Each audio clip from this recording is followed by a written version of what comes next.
So in this video, we're going to continue our conversation. So looking at using the t distribution, but now looking at how that's going to affect the confidence interval for a mean. So we're going to first talk about the idea of the formula before we actually go back and look at the conditions. This is what our formula is going to look like for a confidence interval for the mean when our population standard deviation is unknown. What I'd like to do is compare this formula to what our formula looks like when we were doing it for a categorical variable for a proportion. So this was our confidence interval for a proportion. And so when we compare the two intervals, which this one's also right down here, that's the new one, it seems like a pretty big difference, but not really. So p hat was our sample proportion. Y bar is our sample mean. So proportions are for categorical variables, means are for quantitative variables, but still a sample value that we're starting with. Up here, the next thing we had was a z. Z told us how many standard deviations we needed to be from the mean. This was based upon our confidence level given to us in the problem. T is also going to give us a measure of how many standard deviations away we need to be. It's going to be based on our confidence level as well. The only thing new with finding t is, as we talked about with the t distribution, the spread changes based upon our sample size. So we're going to have this extra piece of information, that degrees of freedom that we saw with the hypothesis testing, with the same degrees of freedom based upon our sample size minus 1. Where did z come from? A table. T is also going to come from a table. So we'll see what that looks like here in a moment. This square root part that we had up here was our standard deviation of p hat. And down here, this s, or the square root of n, is going to be our standard deviation of y bar that we're going to work with. So remember, we had s in place of sigma. So it is following a very similar process to what we have already seen.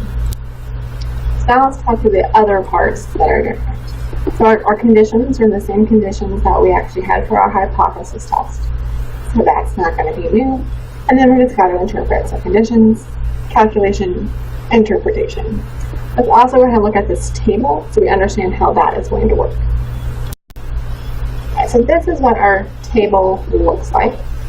So we have degrees of freedom. It's our sample size minus 1 that we've been talking about over here. And then we have our confidence level here at the top.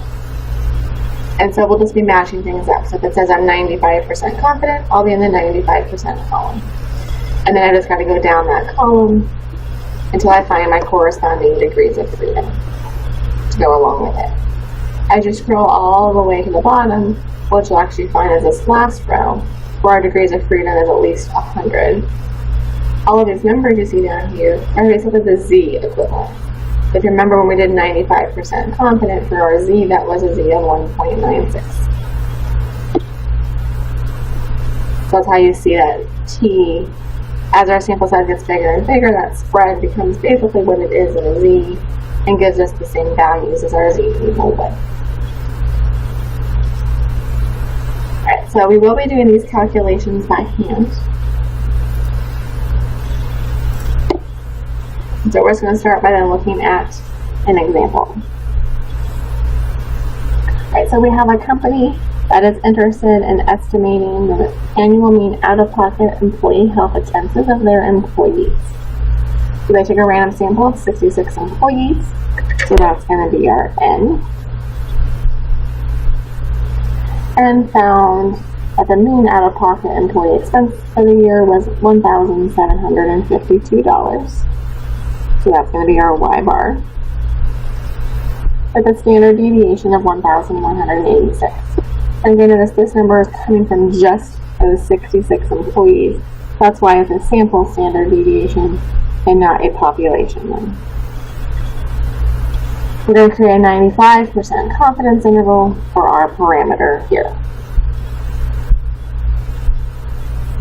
Alright, so for our first step, we're going to check our conditions here.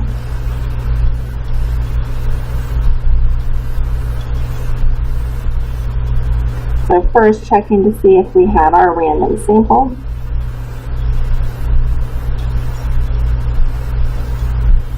And it just says I took a random sample of 66 employees. Again, don't know how they actually chose those specific 66 people. So for again, from at least what I know, there's no known bias here. But then we either need to have it normally distributed or have a sample of at least 30. Reading the problem, it doesn't say anything about it being normally distributed. I don't have a histogram to look at to see if it looks symmetric and bell-shaped, so I don't know anything about that. But I do have a sample size of at least 30 because my sample size is 66. And then finally, our population standard deviation is going to be unknown. And again, remember, we have a sample standard deviation. It's just not the population one. All right, for step 2, we want to do our calculation. So if I look at my formula I'm going to use, I already know y bar, s, and n. I just need to find t. And so t is going to be based upon our confidence level. So it said we're going to use a 95% confidence level. And then we need our degrees of freedom, which is our sample size minus 1. So my degrees of freedom is going to be 65. So these are going to be the two numbers that I'm going to go to my table with. This one's going to tell me which column to go to again. This one's going to tell me which row to go to. So we look up our table. Here's my 95%. Now I'm trying to find 65 degrees of freedom. And what you'll notice is I can't find 65. So I found 60, and I found 70.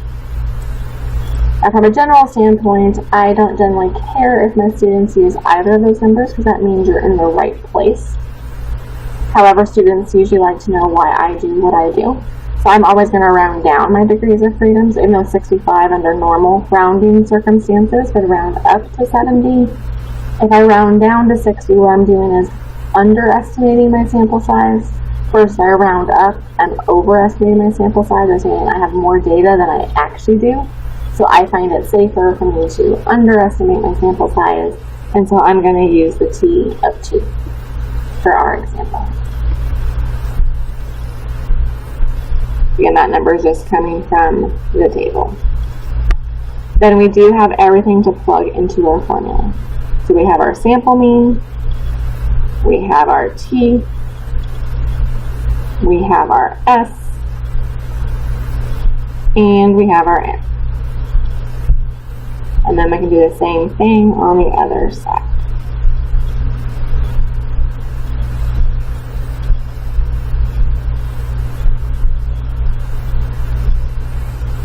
Alright, then again, just doing our math, so making sure we get our order of operations correct. I'm going to take the 1,186 and divide that by the square root of 66. And of course, do that on both sides here.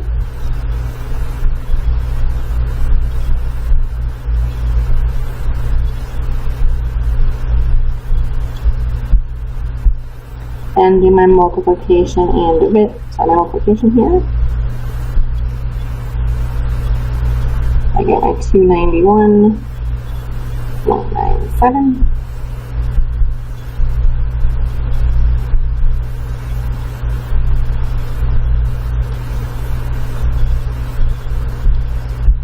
And then finally our subtraction and addition. Here I rounded to 2 decimal places since we're talking dollars.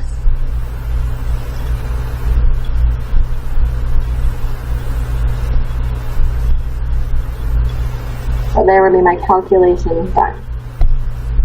Just a reminder of some terms. This 145 number is what we'll refer to as our standard error. And this 291.97 is what we refer to as a margin of error. Okay, so finally we're going to interpret.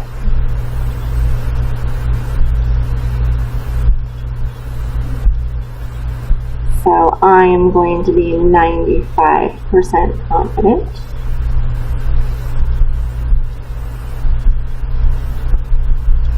that the population mean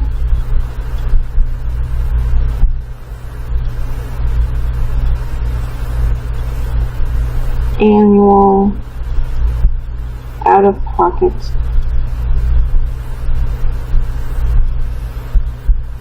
employee health expenses.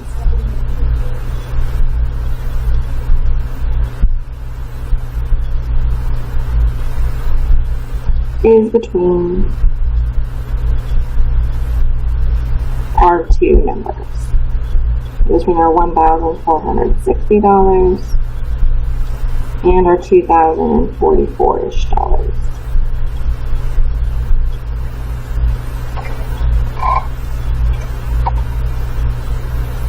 Now, just a couple of reminders about some other things.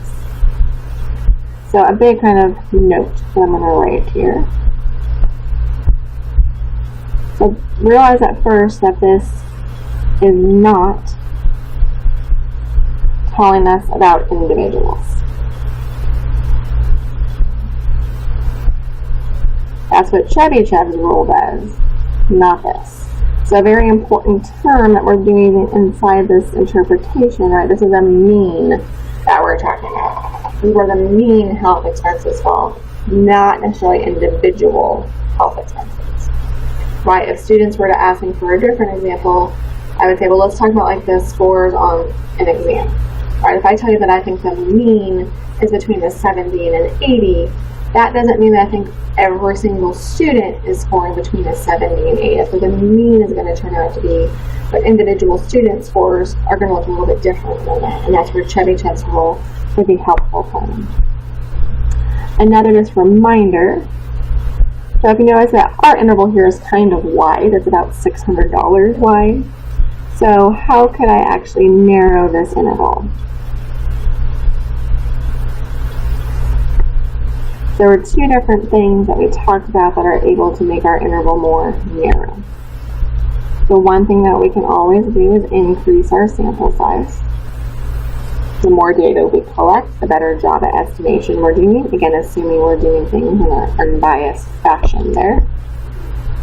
Other thing that we can do, which is not as good, right, is to decrease our confidence level. So instead of being 95% confident, I can be 90% confident instead. The last thing I'm going to show you is, even though we do this by hand, you could actually still use StatCrunch to kind of show that you get the same numbers. So if I pulled up my StatCrunch, we're going to go to the same place that we were for the hypothesis test. So I'm going to go to Stat, T Statistics, one sample with my summary. And just as before, I'm going to enter in all my values. So my sample mean was 1,752. My sample standard deviation was 1,186. And our sample size was 66. Instead of doing the hypothesis test, I can just click my confidence interval button. And then here I could change my confidence level to something else, but we're doing that 0.95. And so I'll just leave that as is.